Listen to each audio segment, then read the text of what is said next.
Hello. It seems to me that one of the features of the locked down life is that many of us who previously spent less time on social media have needed to turn to it in order to connect in some way with the wider world. And whilst there, I have particularly noticed a steady increase in the stream of homespun philosophies set to inspiring images that we've come to call memes. Many of the memes have been helpful, like this one.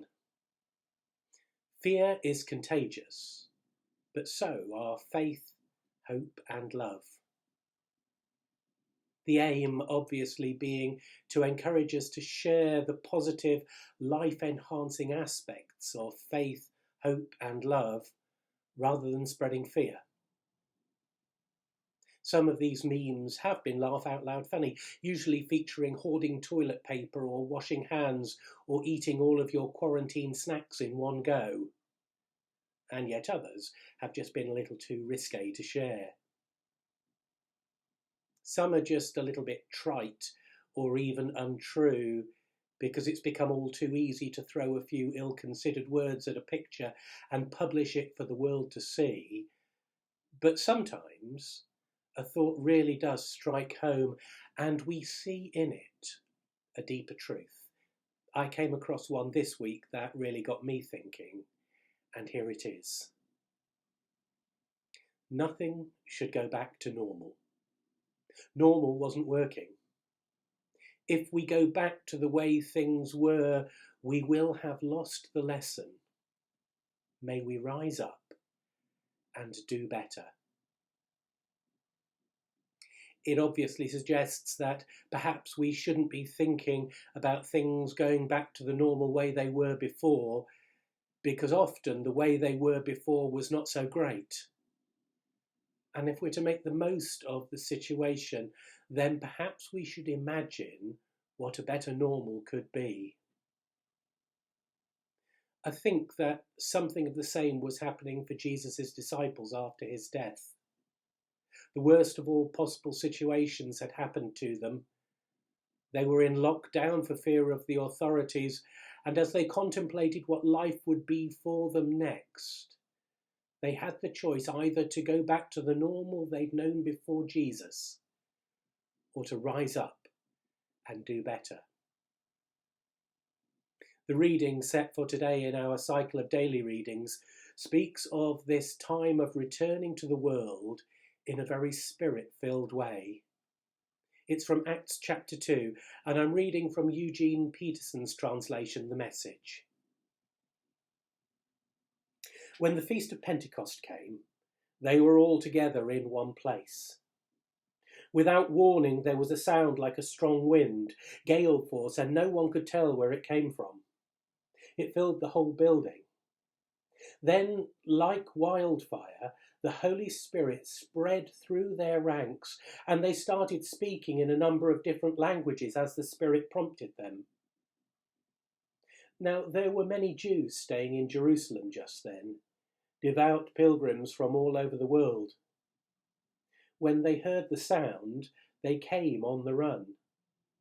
Then when they heard, one after another, their own mother tongue being spoken, they were thunderstruck.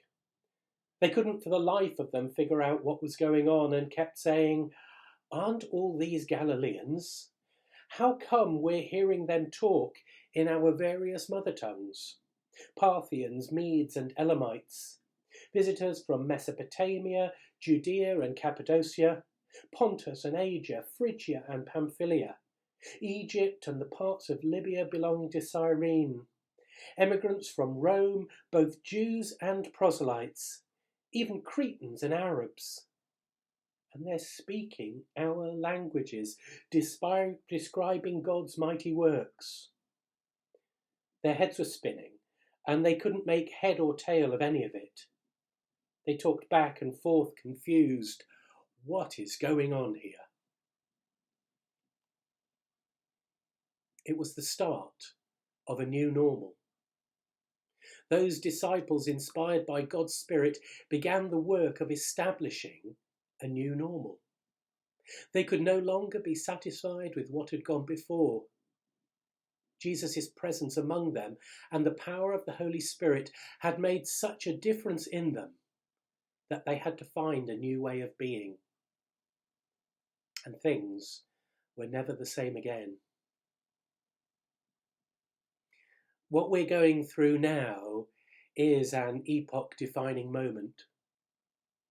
For some, it will be utterly devastating, losing people that they love. For some, it will be spirit-crushing, as something akin to post-traumatic stress disorder sets in. And I do worry for those healers and carers who are going through the most stressful times of their lives. But when we begin to return to something like normal, in the power of God's Spirit, we can, like those first disciples, choose to rise up and make that normal better. We can choose to remember the things that are truly important, like being with family, helping neighbours, and joining together in prayer. We can choose to value those people who really do hold our society together, like health and care workers, farmers and delivery drivers, shop staff, and postal workers. We can choose not to focus on those habits and activities that were destructive, like the way we treated the world and its resources, and the people who we don't know personally, but we have to share this world with. Because we don't need to go back to the old broken ways of being. We can choose to make it so that things will never be the same again.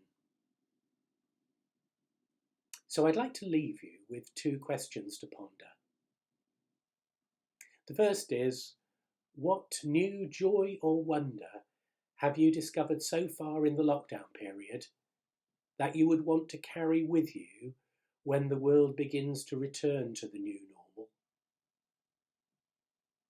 And secondly, when that normal begins to take shape, what unhelpful or destructive aspect of how we used to be would you endeavour to make sure that we leave behind forever?